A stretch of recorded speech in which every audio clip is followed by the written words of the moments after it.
6월 전국 주요 도심의 주택 거래가 연속 하락하며 진정되는 모습입니다.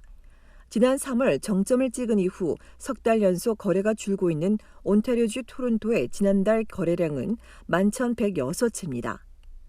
전달보다 7% 줄었지만 1년 전에 비해선 여전히 28.6% 증가했으며 특히 콘도 거래가 급증했습니다. 오늘 토론토 부동산협회가 발표한 바에 따르면 평균 거래 가격도 1년 새 올랐습니다. 지난달 평균 거래 가격은 109만여 달러로 전년보다 17% 상승했습니다. 다만 5월보단 2% 낮아졌습니다. 이 기간 단독주택 가격이 24.8%, 반단독과 타운하우스는 각각 13.4%와 17.8%씩, 콘도도 8.3% 올랐습니다. 416보다 905 지역의 가격 상승폭이 더 컸습니다. 협회는 시장에 나온 매물이 줄면서 구매자 간 경쟁은 여전하지만 진정세라며 다만 장기적으로 주택시장을 안정화하려면 수요 불균형 해소를 위해 주택 공급을 더 늘려야 한다고 강조했습니다. 이 밖에도 협회는 올해 부동산 전망치에서 1분기 호황을 들어 평균 거래량은 더 늘고 평균 거래 가격은 107만 달러일 것으로 상향 조정했습니다. 브리티시 콜럼비아주 밴쿠버도 토론토와 비슷합니다. 메트로 밴쿠버 부동산 협회에 따르면 6월의 거래량은 3,762건으로 1년 전보다 54% 증가하고 10년간 거래량도 10% 넘게 웃돌았으나 전달보단 12% 감소했습니다. 밴쿠버도 단독이나 타운하우스보다 아파트 거래가 더 많이 증가했습니다. 벤치마크 가격은 117만 5천 달러로 지난해보다 14.5% 올랐으며 한 달 전에 비해서도 소폭의 오름세를 유지했습니다. 단독주택의 평균 거래 가격은 22%, 타운하우스 17.4%, 아파트 8.9% 상승했습니다. 프레이저 밸리 지역도 밴쿠버와 비슷했는데 이와 관련해 협회는 5월과 6월은 주택시장의 전형적인 패턴이었다며 코로나 이전 수준으로 변한 모습이라고 설명했습니다.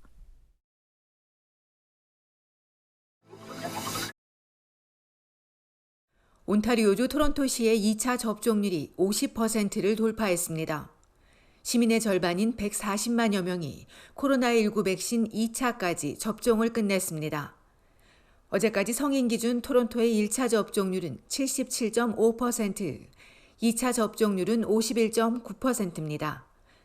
더 나아가 시는 이번 주에만 집단 접종소에서 3만 5천여 명이 추가 접종할 수 있다며 이미 예약이 잡힌 시민들도 앞당겨 맞을 것을 당부했습니다. 토론토는 백신 접종자가 증가하면서 신규 확진자 수도 연일 50명 아래로 감소했습니다. 이처럼 집단 면역에 근접하면서 3단계 개방에 관심이 모아지는 가운데 주요 지자체장들이 3단계 가이드라인의 조속한 발표를 정부에 촉구했습니다. 광역 토론토와 해밀턴 등 11곳 지자체장들은 업주와 조직 관계자 등의 문의가 이어지고 있다며 제한 인원이나 방역 규제에 대한 구체적인 지침이 필요하다고 강조했습니다. 온주의 3단계 개방은 이르면 7월 20일이 될 전망입니다. 이런 가운데 온주의 코로나19 신규 확진자 수는 164명으로 사흘 연속 100명대를 유지했습니다. 지역별로 토론토에서 32명, 필 지역 26명, 워터루 25명, 욕 지역에서 13명이 나왔습니다. 또 9명이 추가 사망했습니다. 한편 퀘벡주에서는 어제 67명 늘었습니다.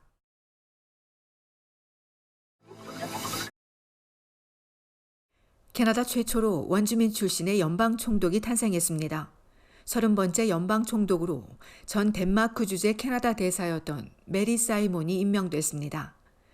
퀘벡주 북부 누나빅 지역 출신인 올해 74세의 사이몬은 캐나다 국영방송 CBC 북부 지역 라디오 앵커로 활동하다 원주민단체 대표로서 이들의 권리를 위해 활동해왔습니다. 캐나다 최초의 극지방 대사에 이어 덴마크 대사를 역임한 바 있습니다. 사이몬은 오늘은 역사적인 순간이라며 화해와 공정한 사회를 향한 긴 여정에 중요한 발걸음이 될 것이라고 밝혔습니다.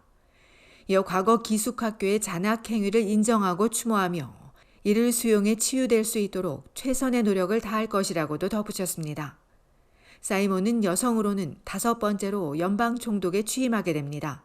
한편 29대 줄리 파이트 전 연방 총독은 직원들을 멸시하고 괴롭혔다는 보고서가 나오자 지난 1월 5년의 임기를 다 채우지 못한 채 불명예 사임한 바 있습니다.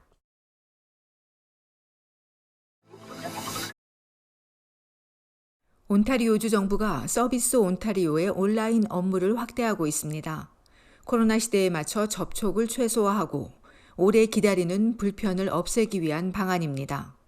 최근에는 운전면허증 없는 주민을 위한 포토 아이디 갱신을 온라인에서 신청하도록 변경했습니다. 유효기간도 5년에서 10년으로 연장했으며 갱신 수수료는 온라인과 방문 모두 $35입니다. 포토 아이디는 16세 이상 신청 가능하며 온라인 신청이 어려운 주민은 방문하면 됩니다. 이외에도 운전면허증과 의료보험 카드 갱신, 교통벌칙금과 운전기록, 차량기록 등 다양한 민원도 온라인에서 신청할 수 있습니다.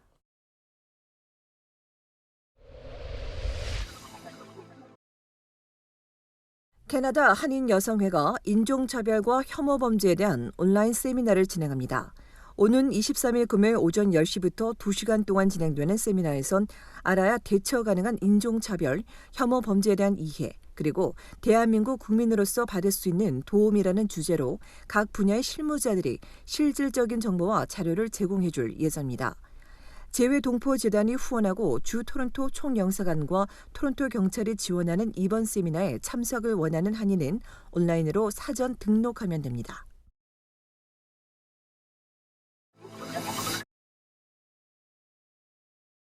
어젯밤 8시 온타리오주 노스역 핀치 애비뉴와 킬 스트리트 인근에서 총 맞은 47세의 남성이 발견돼 병원으로 이송됐습니다.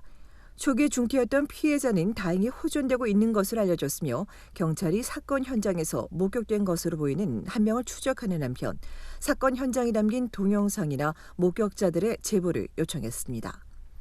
이번 사건과 관련한 용의자에 대한 인상 차기 등은 아직 나오지 않은 가운데 토론토 다운타운에선 10대 소년이 흉기에 찔리는 사건이 발생해 경찰이 사건을 수사하고 있습니다.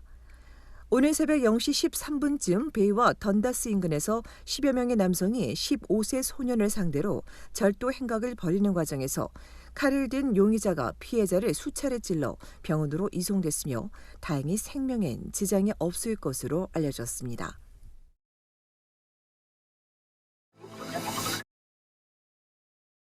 캐나다 대의의 호숫가에서 폭죽을 터뜨린 8명이 기소됐습니다. 온타리오주 토론토 경찰은 지난 7월 1일 밤 9시 반에서 10시 사이 우드바인 비치에서 시민과 경찰을 향해 폭죽을 쏜 8명을 경범죄와 위험 무기 소지 혐의로 기소했는데 이들 중엔 12살 소년과 17세 소녀 등 10대 6명이 포함됐습니다. 경찰은 공공장소에서의 폭죽 사용은 불법일 뿐 아니라 시민들을 위험에 빠뜨릴 수 있다고 경고했습니다. 한편 당시 인근 호숫가에서도 서로를 향해 폭죽을 쏟아 시비가 붙은 2명이 몸싸움 끝에 흉기 부상을 입고 병원에 실려가기로 했습니다.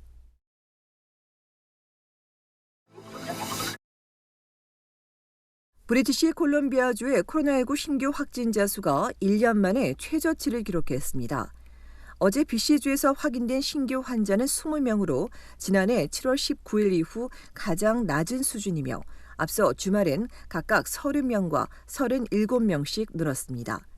일주일간 일평균 확진자 수는 35명, 실확진자 수도 652명으로 지난해 8월 14일 이후 최저치를 기록한 가운데 BC주는 12세 이상 1차 백신 접종률이 78%, 2차 접종률은 36%를 기록했습니다. 한편 알버타주에선 어제 새로 44명이 늘고 2명이 추가 사망했습니다. 알버타주의 12세 이상 1차 접종률은 72.5%, 2차 접종률은 47.8%입니다.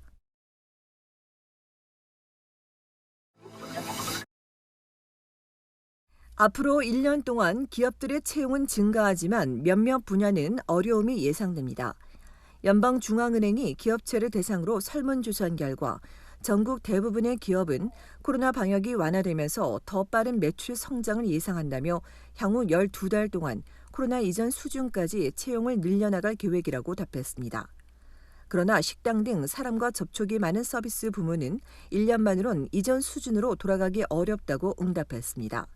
이외에도 코로나로 인해 근로시간이 줄거나 수입이 감소한 직장인 2명 중 1명은 지금도 일자리 찾기가 어렵고 전체 응답자의 5명 중 2명은 코로나 이전으로 되돌아가려면 시간이 더 걸릴 것으로 예상했습니다.